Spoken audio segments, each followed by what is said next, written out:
Hi, my name's Phil and welcome to LabourVision, where we talk about Labour policies in a way generally missing from the mainstream media.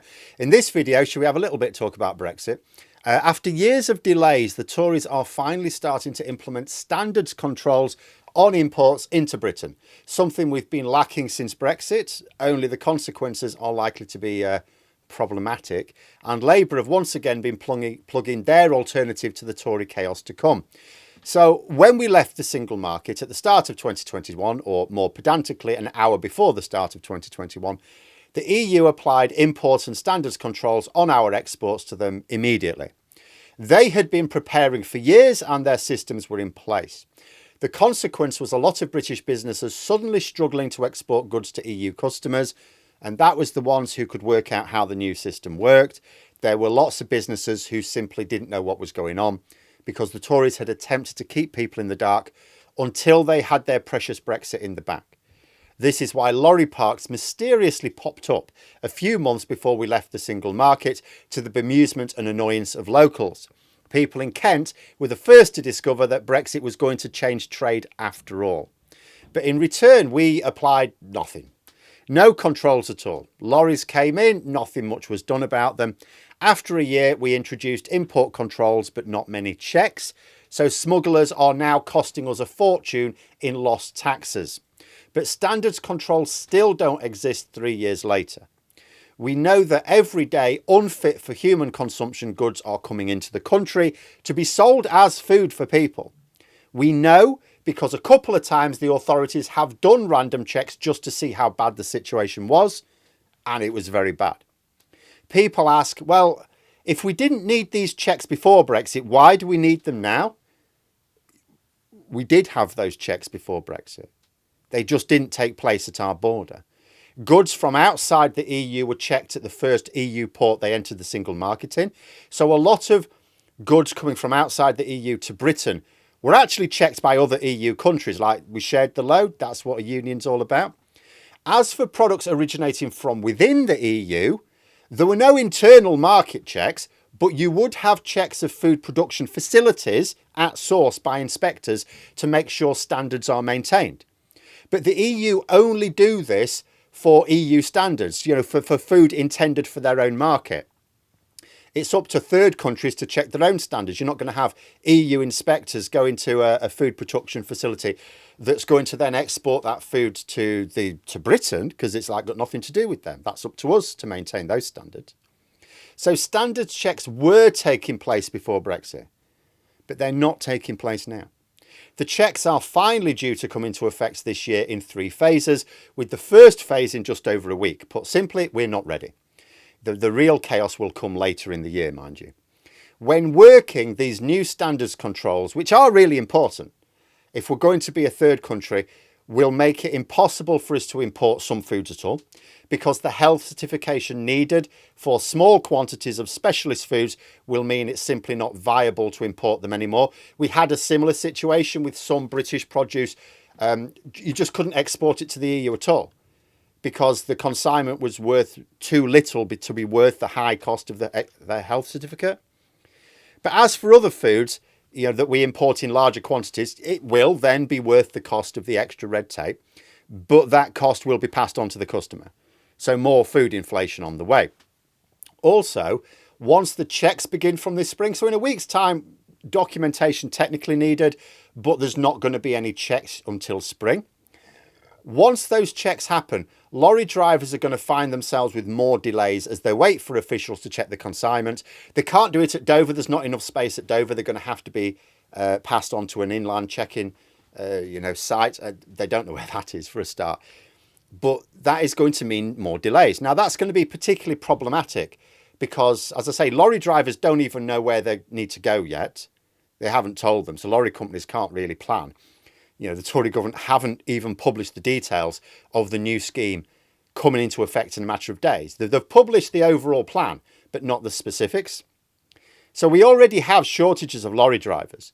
So delaying their journeys further means that they can make fewer journeys, which not only increases the cost for that freight, but it means we will not be able to export or import as much due to a lack of freight capacity. And this doesn't just affect food, it affects medicines as well. We already have critical shortages of lots of medicines now. This will get worse. This is the consequence of leaving the single market and customs union, with issues with standards controls being related to the single market. So how do Labour intend to improve the situation? After all, we're still going to be a third country. We do need standards controls. We cannot actually just wave through unsafe goods across our borders forever. And Labour have no proposal to join the single market in the first term in office. So what can they do? Well, trade friction is essentially a consequence of divergence between markets. Because despite what Theresa May said, Brexit did not mean Brexit. Like a lot of words in the English language, it can have a whole raft of meanings. The Tories wanted to prioritise divergence over all other considerations, but divergence means trade friction. The more our standards diverge from EU standards, the more attention the EU has to pay to monitoring goods passing from Britain to the single market to make sure that it meets their standards. The more of our goods that are produced in this country don't meet their standards, the more of a watchful eye they have to pay to their borders. That means extra costs and delays. And there comes a point where an EU customer stops buying from British businesses and tries to find an alternative supplier from within their own market, which is much easier for an EU business to do that than a British business because their market is way larger. Labour, on the other hand, are prioritising trade over divergence. After all, divergence just takes the form of lowering standards. The EU don't care if we have higher standards than they do. That's not a problem. They only care if they're lower. Labour are not convinced that people in Britain really want lower standards anyway, so have said they are happy to align any standards that are needed to remove trade barriers. They haven't said dynamic alignment, that would just automatically adopting EU standards as and when they do, but it is a case of saying, look, any standards that needs to be maintained or kept equivalent of with the EU to maintain trade, we will do that, because why wouldn't we want to raise our standards anyway? So Labour wants to negotiate a veterinary deal, a sanitary and phytosanitary deal with the EU for plant and animal products. If the EU agree, it would ease the need for checks, making the flow of goods easier without risking the security of either market. Now, being clear, it wouldn't take us back to the arrangements we had in the single market. It's not like benefits of the single market without being in it. We'd still be a third country. We'd still need documentation. There would still be some checks.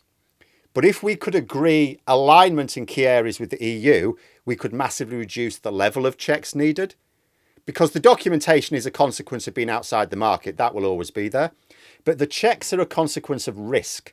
If the importing market sees us as a higher risk, which they will when we diverge standards, which means lower standards, they increase the level of checks to safeguard their own market.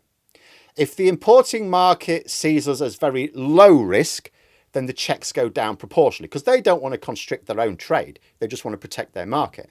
So if we're seen as very low risk, there'll be very few checks. With the Tories, we're going to see more shortages, fresh food, which stays fresh for even less time. Sometimes it doesn't even stay fresh to the time it takes for you to get it home. And the prices are going up for the privilege as well. And this is likely to be worse than necessary because the Tories are not even implementing the system properly. They're still not informing businesses about what's going to happen. Labour's Nick Thomas-Symonds has been asking the government what preparations they've taken to make sure that delays are minimised. I imagine the response, if truthful, would be, well, we're just sort of hoping for the best. In an article in the Financial Times, it quoted a government official saying that ministers and civil servants had worked closely with businesses to get this right. I am here to tell you that they have not. Logistics companies say they don't even know where they're going to be diverted for checks when phase 2 comes out in April. And they don't know what paperwork they're going to need for phase 1 at the end of this month. As for importing businesses in Britain and exporting businesses in the EU, reports tend to be of complete unfamiliarity with what is to come. So no, the government have not been working closely with businesses. It's really this simple. If you want easier trade, you need to align. Every trade deal in the world that actually boosts trade between the two markets always takes the form of some level of alignment. The Tories want to do the opposite, which is why trade has suffered. Labour want to raise standards and hope to be able to reduce trade friction in the only way possible. But there we are, a little bit of Brexit from the party, which doesn't really want to talk about it right now. Hope you found the video interesting. If you did, don't forget to click the like button, subscribe to the channel and add your own comments below. And until next time, I'll see you later.